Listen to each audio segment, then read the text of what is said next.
Donc Dieu nous a déjà bénis. Il est un secret de personne, pour personne plutôt. Mais les grands problèmes que nous avons, nous ne voulons pas que Dieu nous bénisse. Tu peux avoir soif. Si on te donne de l'eau et tu ne veux pas boire, la soif va continuer. La parole de Dieu, si vous ne la désirez pas, vous allez dire, nous avons déjà suivi cela. Elle ne peut rien nous faire. C'est toujours l'histoire de Pénina. Mais ce matin, je vais vous donner vraiment une pensée prophétique que Dieu vous a donnée. Dieu vous a déjà béni, mais vous ne les désirez pas. Vous ne voulez pas. Le problème n'est pas moi, Dieu. Le problème, c'est vous-même. Quel est le grand problème, mon frère et ma soeur? Souvent, nous pensons que le plus grand problème de l'homme, c'est le diable. Ce sont les sorciers. Non. Le plus grand problème de l'homme, c'est lui-même. Ce n'est pas le diable. Pas du tout. Pourquoi ne désirons pas? Je vais vous dire tout à l'heure. Je vais répondre. Le grand problème que nous avons dans l'Église, c'est l'absence de l'obéissance. Je vois dans l'Église, la plupart des gens que je courtise, la plupart des gens que je côtoie et qui émergent, ce sont des hommes et des femmes obéissants. Je vais vous donner un témoignage. Un professeur a enseigné un grand cours à l'université. C'était le cours de génie civil. Comment on construit les bâtiments. Il avait enseigné de 8h à 20h. Les étudiants étaient fatigués. Et puis il leur donne le devoir en disant demain à 7h, venez avec vos devoirs, avec les réponses. Les étudiants ont murmuré, il a dit mais non, mais pourquoi on veut venir tout ça? Ils sont partis, certains n'ont pas voulu venir au cours. Ils avaient fui parce qu'ils n'avaient pas fait les devoirs. Quelques-uns seulement sont venus dans la salle. Quand le prophète entrait, il a dit, à cause de votre présence, vous avez la moyenne. Ceux qui ne sont pas venus reprennent la ligne. Est-ce qu'ils étaient intelligents plus que les autres? Mais qu'est-ce qui les avait caractérisés? L'obéissance.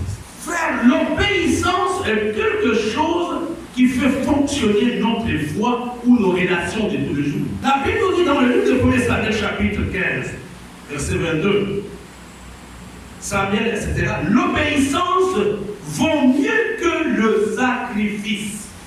Ça, n'oubliez pas.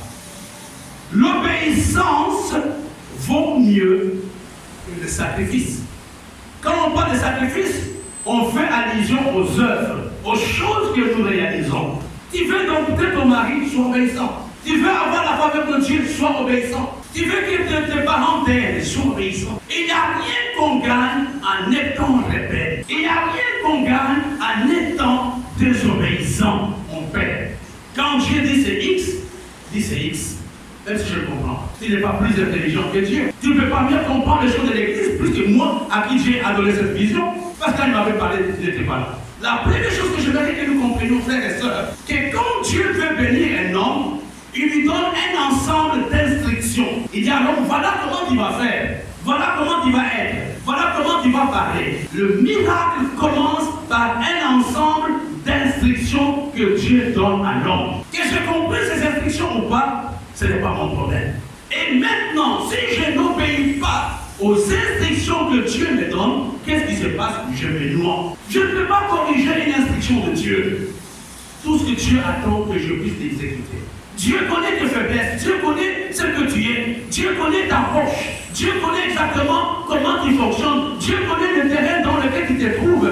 Tout ce que Dieu attend de toi, c'est d'obéir à ce qu'il te dit. Même si la chose est compliquée, même si la chose je n'aime pas, c'est d'obéir à ce que Dieu te dit, comme je le fais ce matin. Le grand secret, frère, des hommes et des femmes qui vont loin dans la vie chrétienne, des églises qui grandissent, ce sont des hommes et des femmes qui obéissent à Dieu. Dieu demande à Pierre d'aller pêcher. Est-ce qu'il y a la banque dans le fleuve, dans le lac? Il n'y a pas. Mais l'argent était là. Tout ce que Pierre avait fait, c'était d'obéir à ce que Dieu lui avait dit. Quand Dieu dit c'est 8 heures, c'est 8 heures. 9 heures, c'est 9 heures. Le reste, ce n'est pas mon problème. Dieu toujours dit que si j'échoue dans le ministère, ce n'est pas ma honte, c'est la honte de ce Dieu qui m'a appelé. Si Dieu dit à Matthias, va évangéliser en commande, tu dois partir. Ne dis pas, est-ce que j'ai le micro? Est-ce que j'ai l'argent pour supporter le... Non, le reste, ce n'est pas ton problème. Là, tu es en train de désobéir. Je sais, frères et sœurs, l'obéissance est le premier signe extérieur de notre foi en Dieu. Il n'y a pas de foi sans obéissance. Mon pasteur disait il y a quelques années que Dieu n'a pas besoin de savoir qui a tort ou qui a raison. Dieu veut savoir qui a obéi à ce qu'il lui a dit. Dieu sait que tu es fatigué. Je causais avec un frère hier, je disais, nous devons refaire la salle. Il a dit, il faut qu'on ait d'abord l'argent. Mais si Dieu nous dit de refaire la salle, il sait pourquoi il nous dit ça. Alors, la question que tu dois te poser, c'est laquelle? Pourquoi les gens n'obéissent pas? Ou moi-même, je dois me poser cette question. Ou encore Sylvain doit se poser cette question. Pourquoi je n'obéis pas? Il y a trois raisons. La première raison pour laquelle beaucoup de chrétiens n'obéissent pas, ils n'ont pas de véritable communion avec Dieu.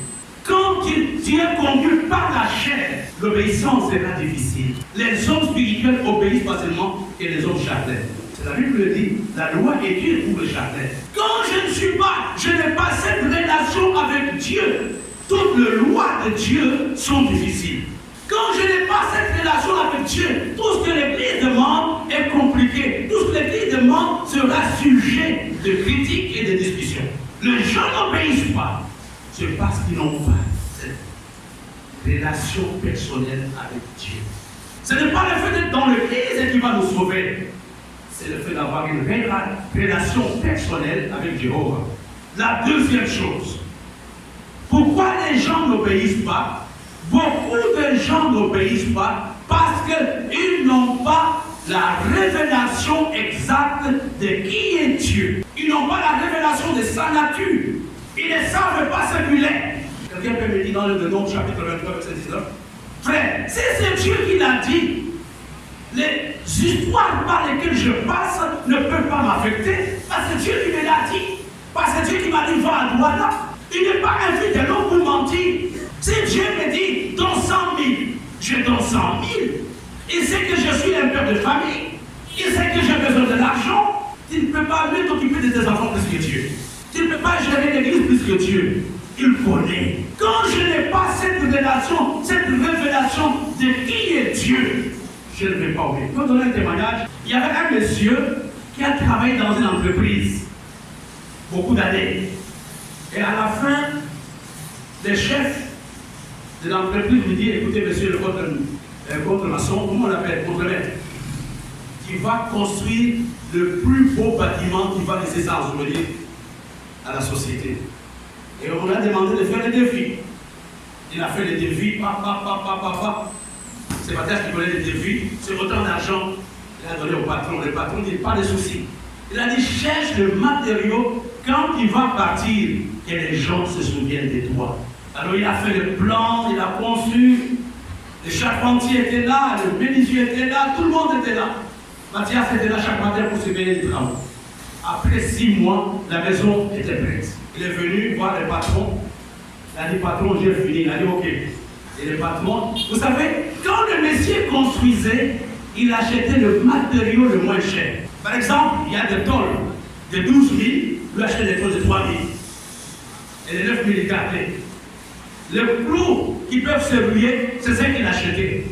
Les portes qui peuvent tomber après un an, à cause de fourmis, c'est ce qu'il achetait. Il a acheté, la maison brillait, mais la maison ne valait pas grand-chose. Et le jour, je me rappelle de la remise du chantier, le patron lui dit, tu as été un serviteur fidèle, voici les clés de ta maison. La maison que tu as construite, c'est ta maison, c'est la maison que la société te donne. Tu n'auras même pas le décompte final, c'est ça ta maison. Le monsieur a pleuré. Il a dit non, patron. Il a dit mais, il a dit j'ai construit pour la société. Il a dit non. La société voulait te la donner. C'est pour toi. Mais il a raté parce qu'il n'était pas intègre. Parce qu'il n'avait pas compris. Nous sommes les bénéficiaires de l'obéissance. Nous sommes notre propre bénéficiaire. Quand on te dit ne fais pas ça, c'est toi qui es béni. Les gens n'ont pas. Si cet homme savait exactement que la maison allait être pour lui, il allait chercher les bons matériaux. Et Dieu lui avait caché ça. Les gens n'obéissent pas parce qu'ils n'ont pas la révélation de qui est Dieu. Ils n'ont pas la révélation de ce quoi l'Église. Ils n'ont pas la révélation de ce quoi les pasteurs. Si tu as la révélation de ces choses, il y a un certain nombre d'attitudes que tu ne peux pas avoir dans l'Église. La troisième chose, les gens n'obéissent pas. Pourquoi? C'est parce qu'ils n'ont jamais rencontré Dieu. Ils n'ont pas la révélation personnelle de Dieu. Tous ces hommes et ces femmes qui sont debout aujourd'hui, c'est parce qu'ils ont la révélation de qui est Dieu. Ils savent d'où ils viennent. C'est la raison pour laquelle le vent ne peut pas les toucher. Ils savent d'où ils viennent. À quel âge ils sont entrés dans le ministère? Les Clarisse, les Eddy, le Pen, les autres, ils ont la révélation de Dieu. Ce matin, je voudrais, mon frère et ma soeur, t'amener à dire à Dieu, Seigneur, fais-moi la grâce, pendant les 7 mois qui me restent, d'être obéissant. Quand on dit le plus, c'est à 8 heures. Même si ça ne me plaît pas, c'est à 8 heures, je serai là.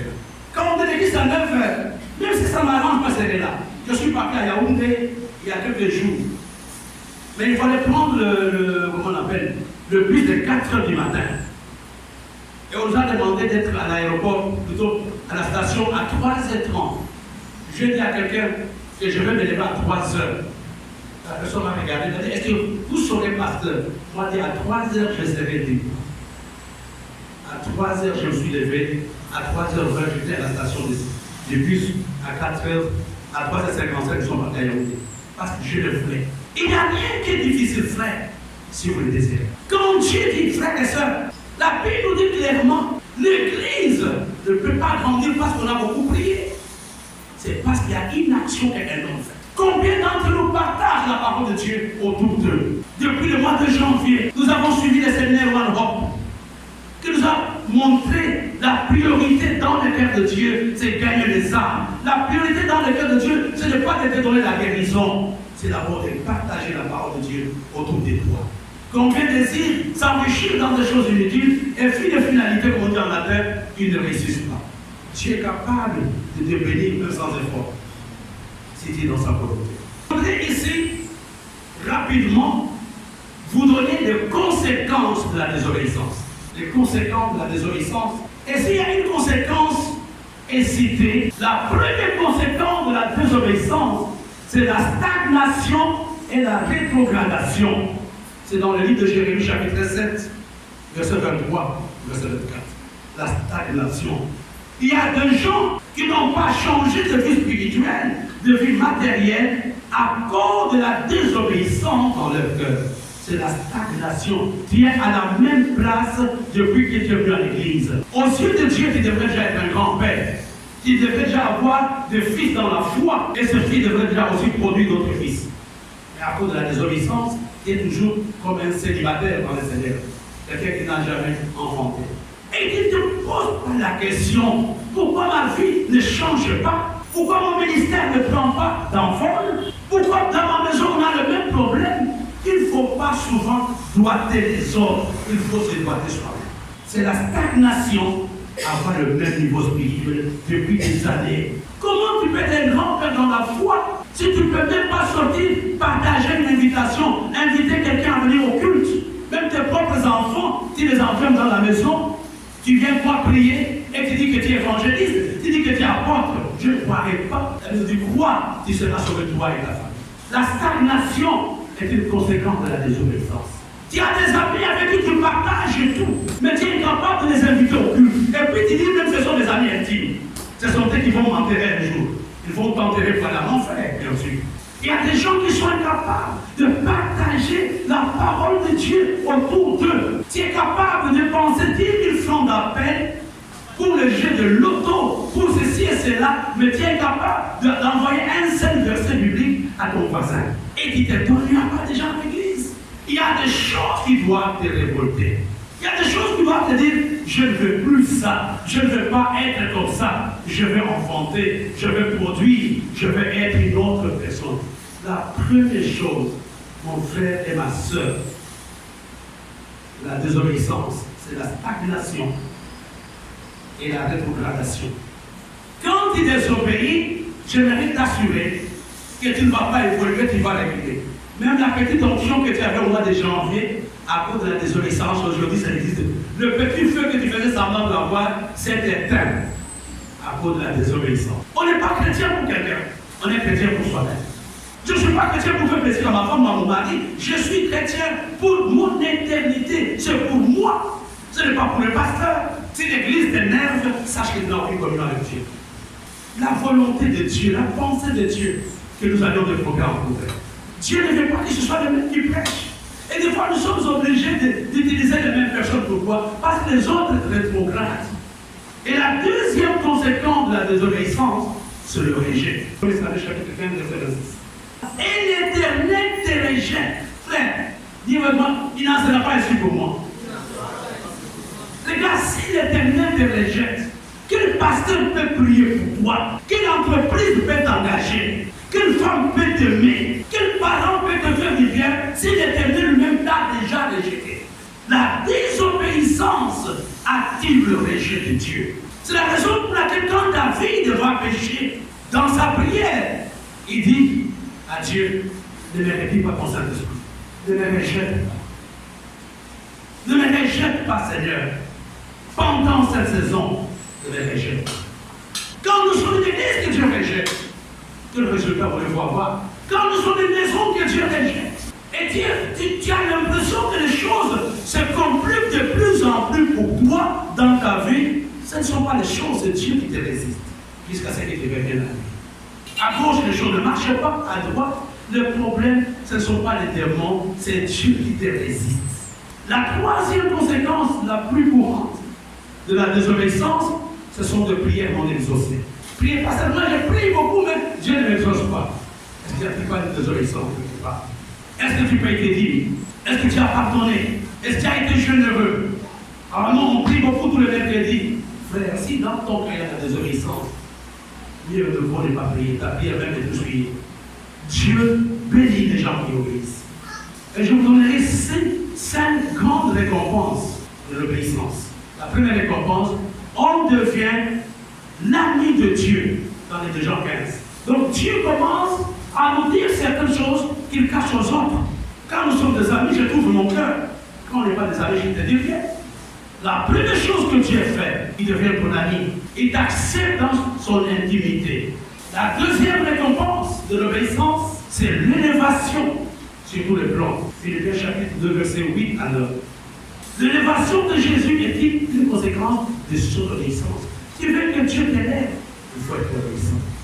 Et tu seras surpris, tu vas voir tous tes enfants sont élevés. Pourquoi? À cause de l'obéissance de l'être. C'est là-bas être élevé. Élite va être élevé. Igel va être élevé à cause de l'obéissance. L'obéissance amène l'élévation dans tous les aspects de la vie des hommes. Tu veux laisser un héritage à tes enfants, sois obéissant. Il y a des témoignages que vous connaissez. Ce n'était pas que ces gens ont mérité plus que les autres. Ils ont seulement été obéissants. La troisième chose, Ésaïe chapitre 1, verset 18, 19 jusqu'au verset 20.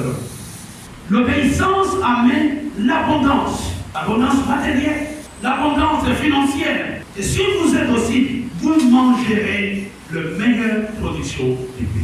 La meilleure production du pays peuvent échapper parce qu'il n'est pas obéissant. Le quatrième point, l'obéissance amène la protection et la sécurité de l'homme. On parle d'un missionnaire, il y a quelques années, beaucoup de pasteurs connaissent l'histoire. Je crois que ça s'était même passé ici au Cameroun. Il avait une piscine à la maison, et à côté de la piscine, il y avait un arbre. Et son enfant était monté sur l'arbre pour jouer. Pendant qu'il jouait, les serpents étaient montés, étaient dans l'arbre, prêts à mordre l'enfant. Et les domestiques sont partis voir les missionnaires en disant que l'enfant est en danger de mort. On ne sait pas comment faire. Le boa là est sur l'arbre et l'enfant est à côté. Et en dessous, il y avait une piscine. Le missionnaire est sorti avec l'arbre, il a mis des cartouches. Il dit à son enfant, jette-toi la piscine. Si tu ne veux pas te jeter, je vais tirer sur toi. L'enfant n'a pas eu le temps de réfléchir. Il connaissait son papa.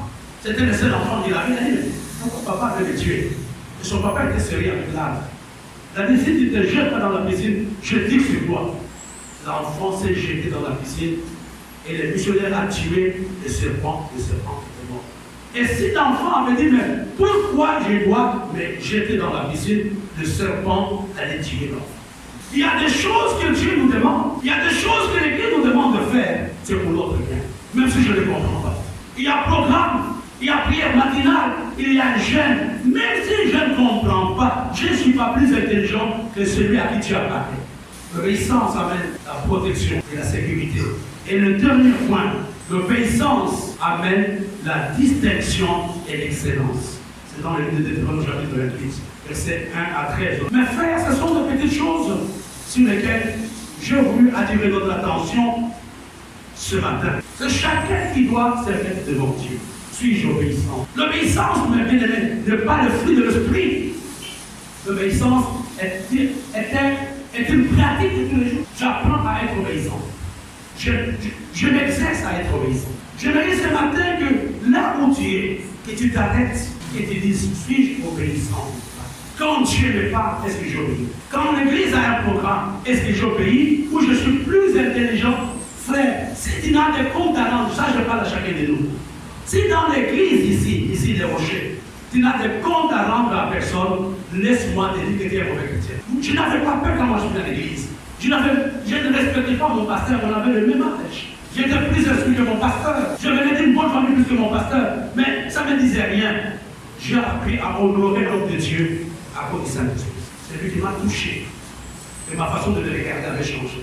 Si aujourd'hui dans l'église, tu n'as pas de compte à rendre, quand il n'est plus l'autorité qui est sur toi, tu te fais du mal quand même. Demandez à Olive, demandez à Clarisse et les autres. Quand on disait que les bishops t'appellent, les Sylvain là, tout le monde qui tremblait. Il va me dire quoi? Aujourd'hui que les bishops t'appellent, et matin je pense au téléphone, il a dit, on verra prochainement, on va se rencontrer, je suis occupé. Et regardez le résultat que vous avez. Vous séchez. Ce matin, je les récompense au tel de mon Dieu. Et chacun là où il se trouve, qu'il modifie cet esprit de rébellion et de désobéissance dans l'église, dans nos maisons, dans nos familles. Il y a des gens qui sont extraordinaires dans cette communauté, qui sont vraiment obéissants.